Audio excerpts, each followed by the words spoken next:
Katolik. Di Katolik ada ini untuk ini. Jadi berdoa lalu begini. Tapi kalau untuk Protestan serta karismatis atau Pentakosta tidak ada. Nah ini perbedaannya. Apa? Bertelut ini. Bertelut. Istilahnya bertelut. Ya, shalom bagi kita semua dimanapun kita berada saat ini. Kiranya kita semua tetap berada dalam keadaan sehat dan apapun yang merupakan aktivitas kita sepanjang hari ini, kiranya Tuhan Yesus memberkati. Dan kembali berjumpa lagi di channel kita ini, yaitu Zemayan Yasin. Terima kasih buat teman-teman semua dan juga para sahabat yang sudah mendukung perkembangan channel ini dengan setia. Dan kiranya kita tetap menggunakannya untuk menjadi berkat bagi semua orang. Nah teman-teman, pada video kali ini kita akan membahas di mana seorang Ustadz Kainama dan Ustadz Ipung Atria, mereka berkunjung di suatu gereja Katolik yang ada di Malang, dan mereka melihat ada di sana musola yang dibangun oleh saudara-saudara kita yang Kristen Katolik. Dan kemudian ketika Ustadz Kainama dan Ipung Atria masuk ke dalam suatu gereja itu, dan Ustadz Kainama memberikan contoh bagaimana ibadahnya orang Katolik, bagaimana bersujud kepada Tuhan Yesus Kristus. Nah teman-teman, kita akan melihat sedikit nanti kemunafikan mereka, yang dimana selama ini teman-teman ya, mereka suka menghina Kristen, menghina Yesus, menghina Bunda Maria, dan itulah kerja Ustadz Kainama di channel Ayah Sofia teman-teman ya. Dan kita lihat nanti videonya, mereka cukup kaget melihat toleransi yang ada di sana. Sebelumnya mari kita simak videonya yang berikut ini. Loh, Masya Allah. Ada tulisan Allah Muhammad loh itu. Masya Allah. Ada orang Katolik bikin musola, pintunya Ustaz, tulisannya Allah Muhammad. Ini tempat wudhunya loh. Ini. Gede musolanya ini. Ukuran berapa Mbak Indri? Ini lupa saya. Gede ini. Loh. Allahumma ftah li abwaab rahmatik. Nah ini. Lukisannya Ada Masjidil Haram. Ada ini ayat kursi. Ini yang bangun Mbak Indri bersama keluarga. Iya. Maksudnya dulu yang punya ide musola ini Ibu. Iya. Ibu juga Katolik. Ibu Katolik. Oh. Jadi semua kita Katolik. Iya. Terus Katolik kan sebenarnya dulu gedung untuk manten-manten ya kan. Kalau untuk manten kita kan orang tamu-tamunya banyak kan 20, 30 kayak gitu ya. Jadi kan mereka butuh kayak untuk jamaah kayak gitu.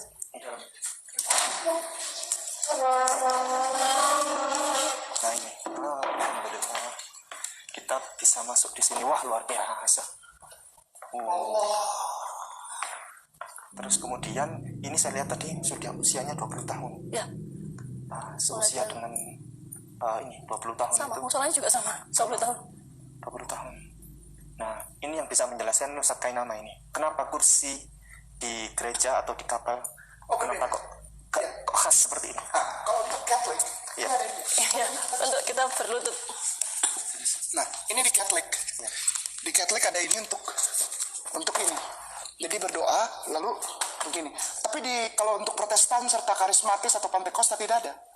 Nah ini perbedaannya. Apa? Bertelut ini. Bertelut. Istilahnya bertelut. Bertelut tuh seperti apa ya? Bukan sujud juga, bukan bertelut. Berlutut kita kalau Berlutut, ya. Berlutut. Dibilangnya bertelut. Nah, untuk apa? Untuk mengingat ini. Perjalanan ini namanya Via Dolorosa, Ustaz. Jadi perjalanan sengsara Yesus Kristus. Itu kalau kita perhatikan di atasnya ada nomornya. Itu setiap perhentian, Ustaz. Jadi ada nomor 1, beliau ini berhenti di mana, peristiwanya apa yang terjadi. Misalnya kayak contoh ini aja lah, yang gampang ini jatuh ketiga kali, nomor 9. Itu kena di muka sebelah kanan. Beliau jatuh muka sebelah kanan, jadi pecah, rangka ini pecah. Yang dicatat oleh para ahli itu didapat dari darah yang berkumpul di rahang sebelah kanan ketika para ahli teologi, para ahli arkeologi meneliti kain kafan Turin. Itu jadi beliau jatuh karena peluk itu jatuh lalu pecah di sini beliau. Lalu untuk perbedaannya adalah juga bahwa di saudara Katolik ini perjalanan namanya liturgia itu sangat terjaga Ustaz dari ribuan tahun yang lalu. Oleh sebab itu, ketika tadi Ibu Indri menceritakan bahwa ada kebutuhan untuk membangun kapel karena di sini banyak orang Katolik. Karena apa? Karena begini, maaf dengan segala rasa hormat. Katolik itu liturginya tidak berubah Ustaz sih. Tidak apa ya? Maksudnya tidak ada yang baru yang masuk, tidak ada. Solid dan sangat ortodoks sekali, sangat apa ya, sangat luas sekali, dan itu sampai sekarang tidak ada misalnya masukan baru, ini loh cara kita pelayanan baru, Tidak berubah. tidak ada. Sementara saudara yang tersayang, kita punya saudara Kristen atau dari karismatik, Pantekosta, Baptis, Advent, itu mulai liturgianya itu terpengaruh dengan pola tahun 1600 atau 1500 ke atas, 1527 sampai terus berubah. Katolik enggak. Nah, jadi itu dia videonya teman-teman ya. Kita sudah melihat bagaimana Ustadz Kainama dan Ustadz Ipung Atria ini berkunjung ke suatu gereja Katolik yang ada di Malang. Dan kemudian mereka merasa kaget, merasa terkejut sekali melihat saudara-saudara kita yang Kristen Katolik membangun musola di sekitar atau di lingkungan gereja tersebut, supaya kalau ada saudara-saudara kita yang Muslim yang berbeda keyakinan dan mereka datang ke sana untuk bisa melaksanakan ibadahnya. Ini sungguh luar biasa saudara-saudara kita Kristen yang ada di sana, di mana mereka menyediakan rumah ibadah atau tempat ibadah bagi saudara-saudara kita yang Muslim. Jadi itulah yang membuat Ustadz Kainama, Ipung Atria ini merasa tertampar dengan situasi keadaan atau keberadaan gereja Katolik yang ada di sana, yang sangat menjaga kedamaian antar umat beragama. Agak terlihat sedikit kemunafikan Ustadz Kainama ini teman-teman, dan juga Ustadz Ipung Atria, yang dimana selama ini kerjanya di dalam channel YouTube Ayah Sofia. Di sana mereka suka menghina Kristen, menghina Bunda Maria, menghujat Yesus, dan ini terutama khusus Ustadz Kainama. Bahkan sampai pengurus PGI kemarin ya angkat bicara supaya Ustadz Kainama ini bisa segera diproses secara hukum karena sudah kelewatan atau keterlaluan.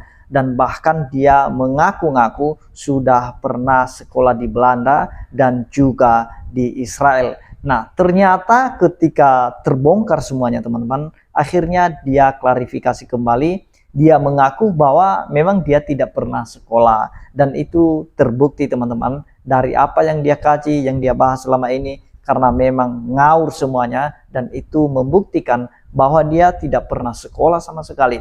Nah, oleh karena itu teman-teman, kita lihat tadi ketika mereka masuk ke dalam gereja tersebut, dan Ustadz Kainama mencoba memaparkan bagaimana tata ibadah atau cara ibadahnya saudara-saudara kita Kristen Katolik.